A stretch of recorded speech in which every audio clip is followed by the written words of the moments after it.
नमस्कार. मी धनंजय प्रल्हादराव साळुंखे पाटील. आत्ता हो घातलेल्या जिल्हा परिषद पंचायत समिती निवडणुकात सुरवडी पंचायत समिती गणातून भारतीय जनता पार्टीच्या अधिकृत उमेदवार म्हणून ही निवडणूक लढवत आहे. आज आपण घेत असलेल्या मुलाखतीला सुरुवात करण्यापूर्वी काल एक अत्यंत महाराष्ट्राच्या दृष्टीने एक अत्यंत दुर्दैवी घटना घडली. या राज्याचे माननीय उपमुख्यमंत्री अजितदादा पवार साहेब यांचा काल सकाळी एक अकस्मात दुर्दैवी अपघाती निधन झालं आणि एक महाराष्ट्राच्या राजकारणातला एक मोठा रोखठोक असं ज्याला आपण राज्यातला राजकारणातला वाघ म्हणून समजलं जात होतं असं एका नेत्याला आपण गमावलं. त्याचबरोबर त्यांचे सहकारी असणारे सावलीसारखे समवेत त्यांची सुरक्षा रक्षक असणारे तरडगावच्या आपल्या शेजारच्या गावातील विदीप जाधव यांचाही या दुर्घटनेत दुर्दैवी मृत्यू झाला. आणि तिसरी एक दुर्घटना आमचे परम मित्र आणि आमच्याच पार्टीचे एक अत्यंत तत्पर कार्यकर्ते बाळासाहेब काशीत यांचा त्यांच्या कुटुंबियासह अपघाती निधन झालं. एकंदरीत कालचा हा दिवस महाराष्ट्राच्या राज्यातला आणि तालुक्यातील एक काळा दिवस आपल्याला पाहायला मिळाला. त्यामुळे पहिल्यांदा या सर्व मृतात्म्यास श्रद्धांजली अर्पित करतो. अजितदादांचा बद्दल बोलावं असं एवढं कमीच आहे. राज्याला असा नेता पुन्हा होणे नाही. त्यामुळं पुन्हा एकदा मी माझ्या कुटुंबियातर्फे गावातर्फे आणि एकंदरीत आमच्या पक्षातर्फे त्यांना श्रद्धांजली अर्पित करतो. दादा काय सांगाल, तालुका आज विकासाच्या वाटेवर येतो आणि या विकासाच्या वाटेवर येत असताना हे निसर्ग हॉटेल त्याला अगदी केंद्रबिंदू म्हणून मानलं जात आहे. तर नेमक्या काय घडामोडी या निसर्गाच्या सानिध्यातून घडत आहे? निसर्गाच्या बाबतीत आपण आता अत्यंत थोडासा प्रश्न विचारलाय. निसर्ग कालही केंद्रबिंदू होता, आजही आहे आणि उद्याही राहील एवढ्या आत्मविश्वासानं सांगतो. त्याचा अर्थ सांगतो की गेली 30-35 वर्ष तात्यांच्या मार्गदर्शनाखाली आज माझी वयाची 50-51-52 वर्षात मी पदार्पण केलंय. जे काय राजकारण तात्यांना केलं ते राजकारण कमी आणि समाजकारण जास्त केलं. आणि आमचा तात्यांचा असेल किंवा तात्यांच्या माध्यमातून माझा स्वभाव असेल की माणसं जोडण्याचा आहे. कधीही कोणाच्या व्यक्तिगत आयुष्यात किंवा व्यक्तिगत पातळीवर जाऊन राजकारण केलं नाही. आणि गोरगरिबांना मग तो मागणी फलटण शुगरची सत्ता आपल्याकडे होती त्या कालावधीत असेल किंवा इथून मागच्या 25-30-35 वर्षात वास्तविक जे राजकारण 30-35 वर्ष केलं हे कायम सत्तेच्या विरोधात करत आलोय. आणि मग सत्तेच्या विरोधात राजकारण करत असताना कार्यकर्ता घडवणं, तो टिकवणं आणि त्याला जपणं ह्या गोष्टी तात्यांना आम्हाला शिकवल्या. तात्या आजही तेच करतायत. मग तो संबंध सार्वजनिक असेल, सामाजिक असेल किंवा राजकीय असेल, या सर्व तऱ्हेच्या कार्यकर्त्यांना जडणघडणीत त्यांच्या मोलाचा सहभाग केला किंवा त्यांच्या बरोबर राहिलो. आणि आज त्या कार्यकर्त्यांच्या जीवावर, कार्यकर्त्यांच्या विश्वासावर किंवा कार्यकर्त्यांना जी पाठबळ आतापर्यंत आपण दिलं त्या विश्वासावर ही मागच्याही काय पंचवार्षिक मध्ये आमच्या अडचणी आल्या, व्यक्तिगत स्वरूपाच्या आल्या किंवा सामाजिक आल्या, ह्या कार्यकर्त्यांच्या निष्ठेप्रती आम्ही टिकलो.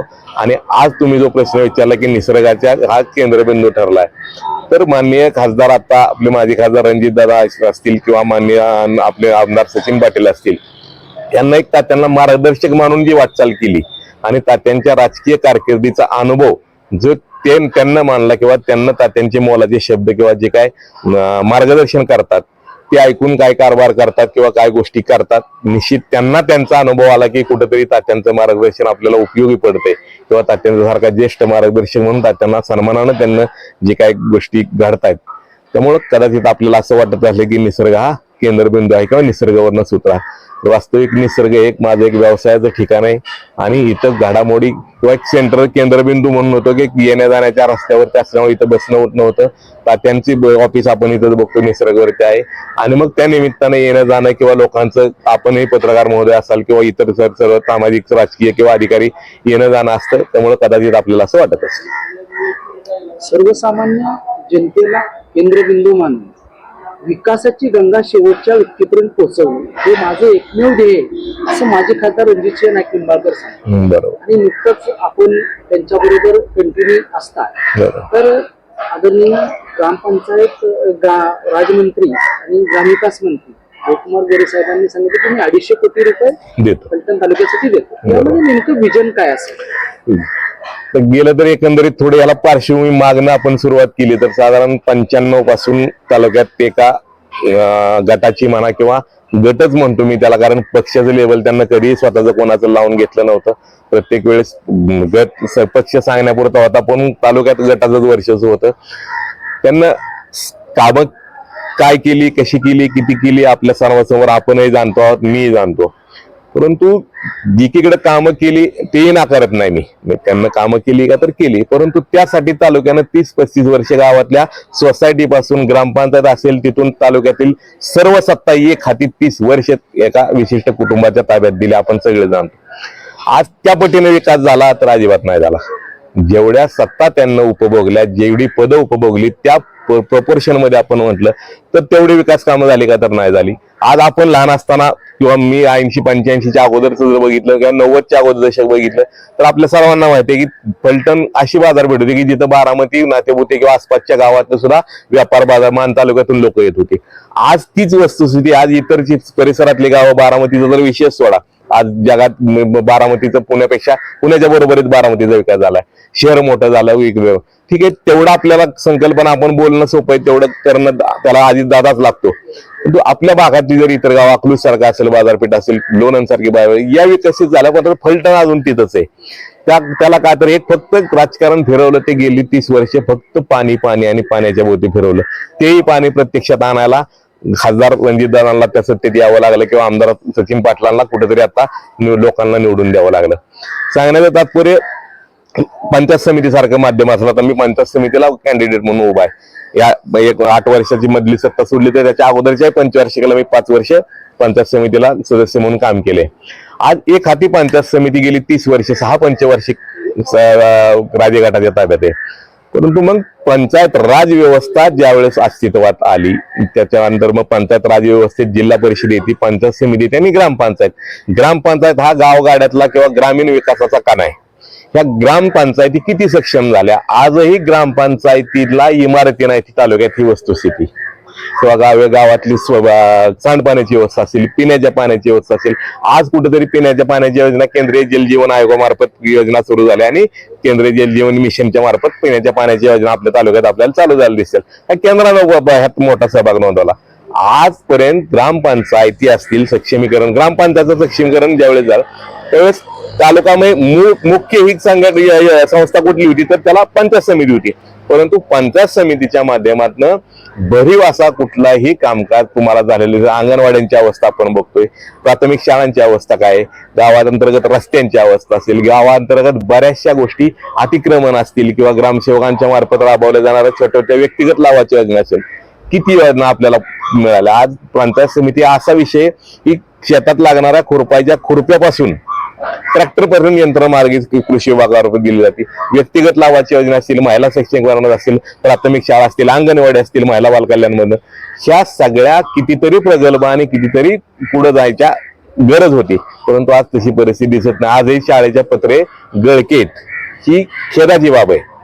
पण अशा प्रकारे पंचायत समिती किंवा पंचायत राज व्यवस्थेमार्फत जिल्हा परिषद असेल, पंचायत समिती असेल, आज मी तुम्हाला अगदी तुम्ही सर्व ज्येष्ठ पत्रकार आहात किंवा पत्रकारितेत आता येणं, मी तुम्हाला साधारण एक प्रश्न मला विचारायचा अधिकार नाही, परंतु माझी असणारी शंका तुम्हाला विचारतो.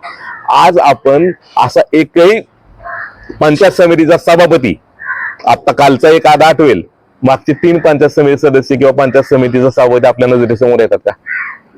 कुणी येत नाही. का तर कुणीही भरीव काम ज्याचे कामामुळे ज्याचं नाव घेतलं जाईल असा एकही सभापती विष्णुपंत कैलासाची विष्णुपंत गाड्यांच्या नंतर आज एकही असा सभापती सांगता येत नाही आपल्याला की ज्याची आठवण आता कामामुळे एखाद्या येते. का असं झालं तर सत्ता ही विकेंद्रित न होता सत्ता विशिष्ट गटानं किंवा विशिष्ट कुटुंबानं राबवली आणि अधिकारी पदाधिकारी मात्र फक्त नामदारे राहिले. त्यांना स्वतंत्र काम करण्याची मुभा दिली गेली नाही. माणसं नव्हती का कामाची, तर माणसं जरूर कामाची होती, परंतु त्यांना पायात साखळी बांधून काम करायला लावलं. त्यामुळं कामं होऊ शकली नाहीत, हा आमचं म्हणणं आहे. आपण सांगितलं की गेल्या 30 ते 35 वर्षामध्ये एकाच कुटुंबाकडे सत्ता असल्यामुळे विकास कामे होऊ शकते. बरोबर. मात्र आता ग्रामीण भागाचा विशेष बघितलं तर मिनी मंत्रालय म्हणून आपण जिल्हा परिषद, बरोबर, त्याचा डीपीडीसीतून बरेचसे निधी येतात. हो. तर डीपीडीसी मधून जास्तीत जास्त निधी फलटण तालुक्याला येईल यासाठी आपली काय एखादी वेगळी संकल्पना राबवणार आहे? निश्चितपणानं डीपीडीसीतनं निधी सगळ्यात जास्त आता जिल्हा नियोजन विभागाकडे आहे. दुसरा आयोग केंद्रीय वित्त आयोग आता स्थापन झालेले आहेत. पूर्वी पंचायत समितीकडे निधी यायचा, तर मी मागचे 10 वर्षापूर्वी पंचायत समिती सदस्य होतो. पंचायत समितीला निधी यायचे मग ते विचारित होते. आता सगळ्यात मोठा पंचायत राज व्यवस्थेचा भाग म्हणलं तर केंद्राची जी निधी 15 वित्त आयोग असेल, 16 वित्त आयोग, 17 वित्त आयोग, हे निधी डायरेक्ट आता ग्रामपंचायत. त्यामुळे तसा रोल आता पंचायत समितीचा आता ह्या 10 वर्षात जास्त राहिलेला नाही. विकास कामाबाबत नियंत्रण करणं, असणाऱ्या कार्यान्वित योजना योग्य प्रभावीपणे राबतात का ह्या बघणं, किंवा संपूर्ण शासकीय ज्या राज्य शासनाच्या योजना आहेत किंवा केंद्राच्या योजना आहेत ह्या प्रगल्भपणे राबवणं इथपर्यंत पंचायत समितीचा अधिकार आहे. परंतु निधी जर म्हणाल तर निधी आता बऱ्यापैकी तुम्ही आता सांगितल्याप्रमाणे एकतर डीपीडीसी आणि दुसरं वित्त आयोगातून ह्या सक्षमीकरण. आता केंद्रीय वित्त आयोगाला निधीचा अशा आहेत की त्याला अडचणी किंवा अटी अशा आहेत की या वर्षी जर लोकसंख्येच्या प्रमाणात निधी आला, एखाद्या ग्रामपंचायतीला 10 लाख आला आणि तो जर 100% खर्च केला तर मात्र पुढच्या वेळेस निधी वाढून येतो. परंतु निधी 100% विनियोग निधीचा नाही झाला तर मात्र तो निधी पूर्वीचा खर्च केल्याशिवाय दुसरा निधी येत नाही, अशी केंद्रीय वित्त आयोगांची अटी असतात. आणि हा निधीचं नियोजन प्रॉपर न झाल्यामुळं हा निधी नियोजन कोण करतं तर ग्रामपंचायत आणि पंचायत समिती. परंतु त्या निधीचं नियोजन प्रॉपर न झाल्यामुळे निधी पडून राहत आहेत. निधी कमी इतका तर अजिबात नाही. शासन, राज्य शासन असेल, केंद्र शासन निधी भरपूर देते, परंतु त्या निधीचं नियोजन प्रॉपर न झाल्यामुळे निधी आता शिल्लक राहते. आजही कालच्या मार्चच्या अगोदरच्या वर्षात तुम्ही बघितलं किंवा चालू वर्षात सुद्धा शेकडो कोटी निधी वित्त आयोगाचे किंवा डीपीडीसीचे शिल्लक आहेत. खालून प्रस्ताव तसे जात नाहीत, वेळेत जात नाहीत आणि त्यासाठी जी असणारी यंत्रणा आहे ती प्रभावीपणे काम करत नाही.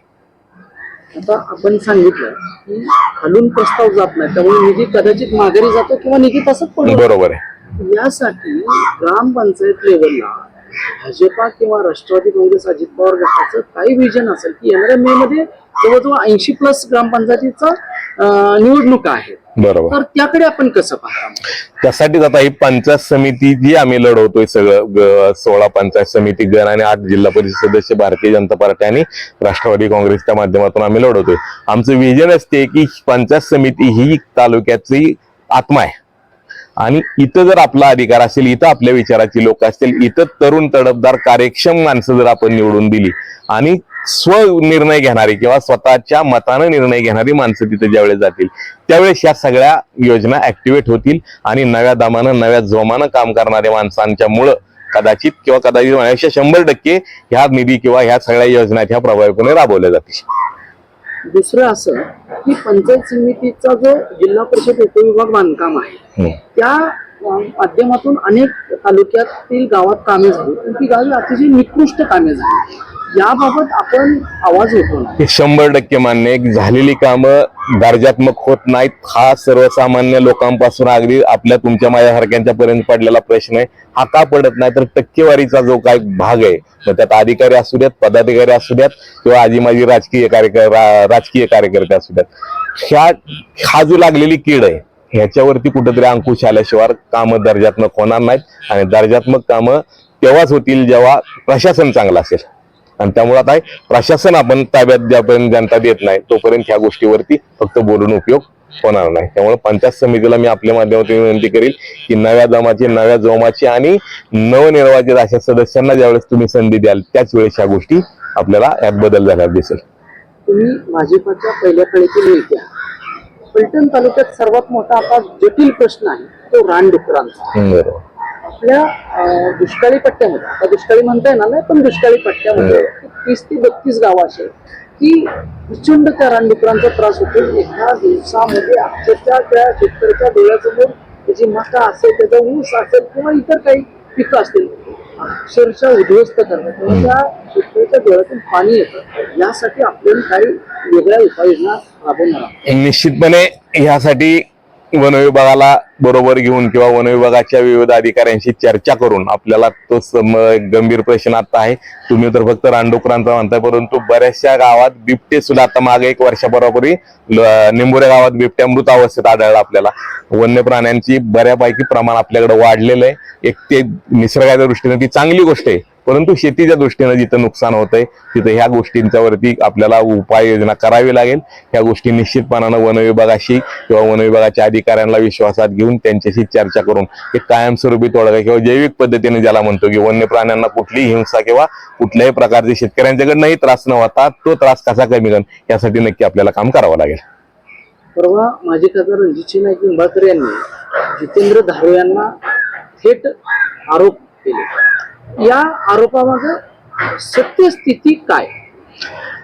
आता थोडासा तो वेगळा विषय होईल, परंतु फक्त तेवढ्या प्रश्नापुरतच बोलायचं म्हणलं तर मान्य खासदार साहेबांना ज्यावेळेस जितेंद्र धारूंचं नाव घेतलं त्यावेळेस आमच्या तालुक्यात येणाऱ्या ज्यांना उद्योग करण्यासाठी जी मंडळी आली, उद्योजक आहेत ते, आता इथं कमिन्स माझ्या सुरळीत सगळ्यात मोठे इंडस्ट्रीयल कमिन्स असेल, त्याला छोटे छोट्या मोठ्या कंपनी उद्योग आता बरेच आलेले आहेत. 22 चाकरवडीचा कारखाना असेल किंवा आणि इतर छोटे मोठे उद्योग व्यावसायिक असतील, हे व्यवसायासाठी तालुक्याला आलेत, उद्योगासाठी आलेत. उद्योगासाठी व्यवसायासाठी त्यांना 100% सहकार्य करण्याची भूमिका काल होती, आजही उद्याही राहील. त्यांना उद्योगासाठी व्यवसायासाठी कुठलीही अडचण आमच्याकडून किंवा आमच्या कुठल्याही कार्यकर्त्याकडून येणार नाही. परंतु त्याचबरोबर त्यांना त्यांच्या जे काही प्रोटोकॉल्स आहेत, त्यांची जी काही आचारसंहिता आहे, त्यांना त्यांचे उद्योग व्यवसाय करावेत. त्यांना स्थानिक राजकारणात नाक खुपसून स्थानिक कार्यकर्त्यांना किंवा स्थानिक कामगारांच्यावर कर्मचाऱ्यांच्यावर कुठलाही दबाव आणू नये, एवढीच त्यांच्यावर आम्ही अपेक्षा होती. दुसरा एक आणि महत्वाचा आणि शेवटचा प्रश्न, माजी खासदार रणजित नाईक निंबाळकरांचा पराभव होण्यासाठी फलटणमधून प्रचंड प्रयत्न केले गेले, पराभव झाला. मात्र पराभवानं न खचता दुसऱ्या दिवसापासून प्रचंड हिमतीनं तन मन धनाने ती व्यक्ती कामाला लागली. यामध्ये आपलाही खरीचा वाटा आहे. यापुढे माजी खासदार रणजित नाईक निंबाळकर किंवा तुमच्या किंवा तात्यांच्या कल्पनेमध्ये फलटणचा विकास कसा असेल? तर आपण पाहिलं सगळ्यांना की तुमचं म्हणणं होतं की फलटण मधनं पराभव करण्यासाठी पूर्ण ताकद पूर्ण क्षमतेनं लावली गेली. हे सर्व ज्ञानाने आता आपल्याला नुसत्या लोकसभेला नाही, कालच्या विधानसभेला असेल किंवा आजच्या निवडणुकीला पक्षहित वगैरे बाकी सगळ्या गोष्टी ठेवून फक्त रणजितदादांचा पराभव ही एकमेव निकषावरती सत्ताधारी मंडळी जी कालची होती ती लढत होती. आज फलटण मधून पराभव झाला का तर अजिबात नाही मानत. फलटणच्या लोकजनतेनं रणजितदादांच्यावर विश्वास ठेवून लोकसभेलाही 17,000चं मताधिक्य दिले. तेच मताधिक्य कायम ठेवून विधानसभेलाही आमदार आपल्या विचाराचे निवडून दिले. आपण आता कालच्या झालेल्या नगरपालिकेत पाहिलं असेल, नगरपालिकेत ऍव्हरेज मतदान साधारण 3-3.5 हजारानं प्लस आहे आपल्याला. म्हणजे पार्टीचं मतदान जर काढलं तर 3-3.5 हजार मतानं अधिकचं मतदान आपल्याला दिले. आणि उद्याच्या होणाऱ्या पंचायत समिती आणि जिल्हा परिषदेला निश्चितपणानं सगळेच्या सर्व उमेदवार विजय होणार आहेत तर 100% आम्हाला त्याची खात्री. परंतु आता हे सगळं करत असताना ज्या काही गोष्टी घडल्या राजकारणात किंवा ज्या गोष्टींच्याकडनं आपण बघतोय, हे विजन कामाचं विजन आहे ते रणजितदादांनी कामातनं दाखवून दिलंय. आज आपण बघतोय तालुक्यात जिल्हा न्यायालय सारखा विषय असेल, RTO ऑफिस असेल, फलटणला जोडणारे एकही रस्ता आता असा नाही की ज्याचं काम सुरू नाही किंवा काम पूर्ण झालेलं आहे. गावांतर्गत शहरातला आपण विकास बघतो, हे सगळे निधी आता आले का तर हे सगळे अगोदर आणले तर नंतर निवडणुकीला आपण सामोरं गेलतो. बाकी ग्रामीण मार्ग आपले सुरू आहेत. ग्रामीण मध्ये आता नवीन आमदारांना 15 महिने झालेत, आताशी जवळपास 100 ते 120 कोटीचा निधी आता आलेला आहे. आणि मगाशी तुम्ही विचारलेलं की माननीय जयकुमार गोरे साहेबांना 250 कोटी रुपये आपल्याला देऊ केलेत. 250 कोटी रुपये हा निधी त्यांना आपल्याला एक अभिवचन दिलंय किंवा आश्वासन दिलंय की आपल्याला पंचायत समिती जिल्हा परिषद निवडणुका तुम्ही जिंका. हा एक नेत्यानं कार्यकर्त्यांना दिलेला विश्वास आहे की तेवढे पैसे निधी ते काय स्वतः देणार आहेत का तर शासनाच्या विविध योजना प्रभावीपणे जर तुम्ही एका विचाराची आपल्या माणसं आली तर निधीला कुठं कमी पडणार ना, एवढंच त्यांना त्यातून सांगायचं होतं.